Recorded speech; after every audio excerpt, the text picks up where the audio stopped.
On a cold winter night, the small town of Maplewood was jolted awake by a piercing scream. The body of a well-known local teacher, Emma Clark, was found sprawled across her living room, a pool of blood beneath her. As investigators arrived, they noticed something odd: a single red rose placed delicately on her chest. The town, once peaceful, was now shrouded in fear and suspicion. Who could commit such a heinous act? The case was handed over to Detective John Harris, a seasoned investigator known for his unorthodox methods. Detective Harris knew that every detail mattered. He began his investigation by interviewing Emma's neighbors and colleagues. They described her as kind-hearted yet secretive, often receiving late-night visitors. As he delved deeper, Harris discovered Emma was involved in a clandestine relationship with a high-profile attorney, a detail that was initially hidden. Could this be a motive for murder? The plot thickened as Harris uncovered a network of secrets that intertwined personal vendettas and professional rivalries. As Harris pieced together the puzzle, he stumbled upon a curious piece of evidence: a diary hidden beneath Emma's bed.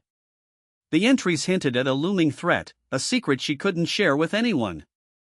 Emma's words, filled with fear and desperation, painted a picture of a woman trapped in a web of deceit. The diary not only provided insight into her troubled life but also directed Harris towards a potential suspect, a figure who seemed to lurk in the shadows of Emma's life. The diary led Harris to confront an enigmatic individual, someone Emma referred to cryptically as the Watcher. This person, known to few, was a reclusive artist living on the outskirts of town. Harris approached the artist's studio with caution, aware that he was stepping into potentially dangerous territory. The walls of the studio were adorned with haunting paintings, each depicting scenes that eerily resembled Emma's life, raising questions about the artist's true involvement. Inside the studio, Harris encountered the artist, a man named Vincent Gray. Vincent was evasive, offering little about his connection to Emma.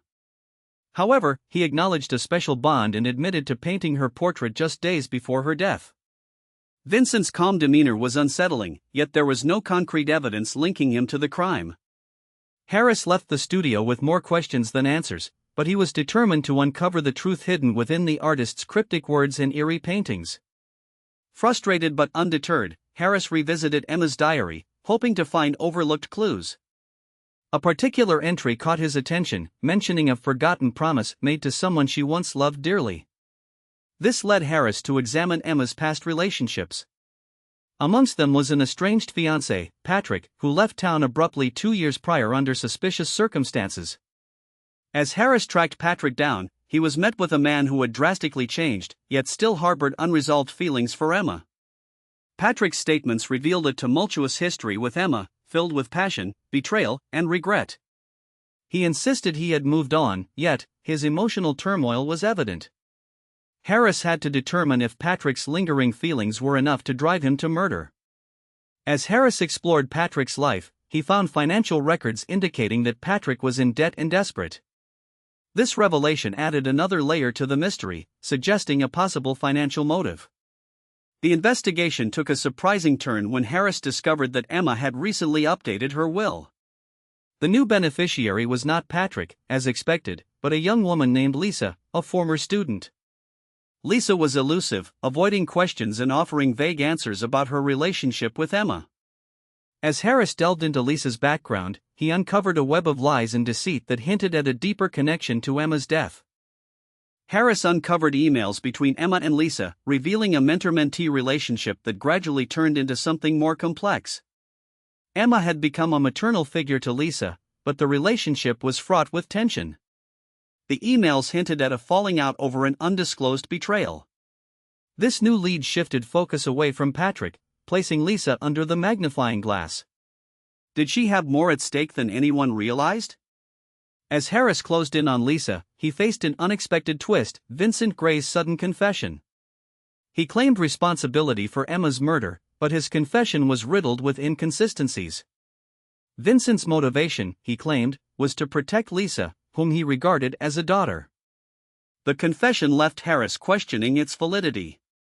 Was Vincent covering for Lisa, or was there another layer of deception at play?